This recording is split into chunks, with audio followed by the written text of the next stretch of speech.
রং তোলার জন্য ছোট বড় 4টা রোবটের সহায়তা নেওয়া হয় এবং সাথে লেজার কাজ করে। এই রোবটগুলো প্রথমে উপরের অংশ রং তুলে ফেলবে,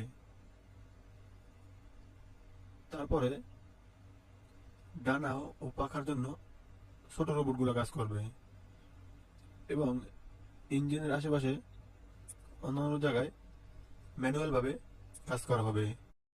সম্পূর্ণ রং তোলা হয় নাই, একবারে সম্পূর্ণ রং তোলার জন্য এখন মেডিসিন দিয়ে বিমানটি প্রলেপ দেওয়া হবে। মেডিসিন দেওয়ার জন্য এরপরে রং তুলতে একবারে সহজ হবে এবং যখন রং তোলা হবে তখন একবারে ঝকঝকে পরিষ্কার হয়ে যাবে।